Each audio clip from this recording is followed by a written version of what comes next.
is Sky World News with Luquesa Burak. Good morning and welcome to World News. Sky News has found evidence of the persecution of Christians by corrupt local authorities in China.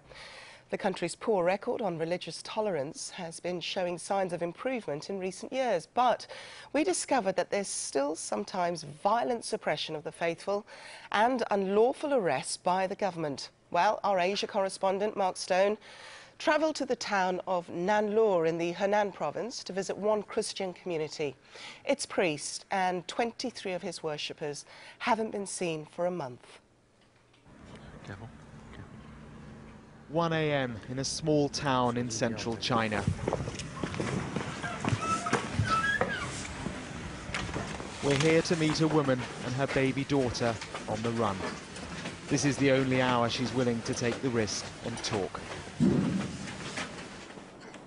Because Zhang Yungyun is a mother moving every day. Tonight, this hotel room is home. She's not a criminal, she's not a dissident, she's a Christian, and she happens to be the daughter of the local priest. He went to work as usual. It was a Saturday. Suddenly a dozen police came. They forcefully took my father away. There was no paperwork at all. They just took him away. We haven't seen him since. Who is this? Government. She shows us photos of the government men who turned up at the church on November the 16th. They took her father and 23 of his parishioners away. They'd been trying to stop the authorities from seizing land they'd bought for a new church. And this is your father? Yeah. Yuan Yuan is too frightened to return there, but on a map she shows us where it is.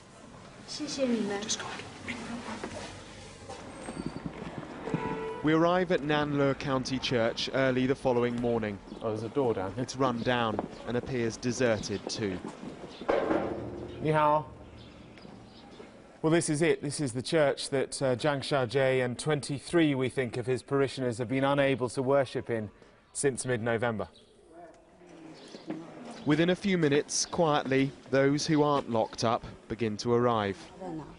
My mother was arrested here too, at the church. No arrest warrant, no evidence, just arrested. I think it is really unsafe living here, and there's no freedom. Whenever we come to services, there are always restrictions. On the other side of town, at the local prosecutor's office, a group of lawyers has taken up the case. They've been given no access to any of those arrested. They're not even sure where they are. The key problem is the power of officials in our country. They behave like uncaged monsters, out to harm us all. For them, the law doesn't exist. Moments later, we discover what he means. A coach arrives. More Christian supporters, we assume. But they're not. They're just the opposite, attacking the Christians and the lawyers.